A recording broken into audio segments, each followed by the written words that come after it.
Welcome to my YouTube channel Abi Moto Vlog pada channel नोंथांमोनखौ फिन खेबसेबाव बरायनाय थाबाय लोगोफोर बहुत दिन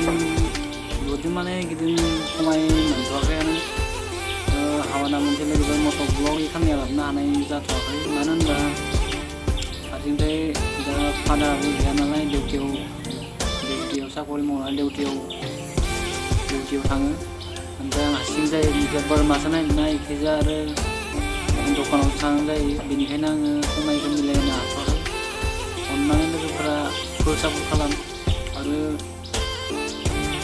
भिडिअ भिउस फायाबा आरो फुल सापर्ट जुदि मोनाबा भिडिअखौ खालामनो गोसो आरो बिथिंजाय आरो सान्दुंबो बिराद गोसा लोगोफोर सान्दुंआबो एकदम दुंखावजोबदो ओमफ्राय एकदम दुंलाजोबदो सान्दुं गोसा आरो सान्दुं गोसायैनो जेरावबो थांनो गोसो गैया जाथ'ना नोङो लोगोफोरा मा सानो मिथिला आरो साननैयाव लाबोगोन आं सेस्था खालामगोन मट' ब्लग लाबोनो नाथाय दिनै गोसो लानो नोङो उपाय गैया आरो माथो खालामनो लोगोफोर आं जुजिगोन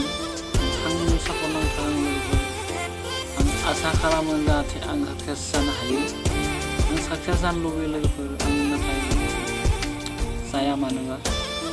नाथाय नोंथांमोना आंखौ साक्सेस खालामथारनांगोन दा आं दखानाव थांनो ओंखारलायबाय लोगोफोर आं दिनै भिडिअ बारा गोलाव खालामला मानो होनबा खमाया बारा मोनस्लाबा खमाय आं बारा होनो हायाखै नाथाय खमायखौ आङो बेनि गेजेरावनो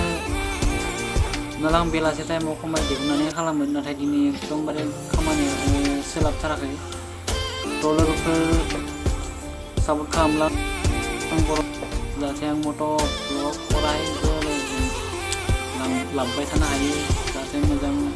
जिउ जागा गासैखौबो दिन्थिनो हायो आसा खालामो आं लोगोफोर थ' लोगोफोर भिडिअखौ आं बेखिनियावनो दोनथ'नोसै नोंथांमोना फुल सापर्ट होलांबाय थाबानो जाबाय आरो बे मट' ब्लग फंबायखौ आं बेखिनियावनो दोनथ'नाय जाबाय लोगोफोर बिदिब्ला दोनथ'नोसै अके बाय बाय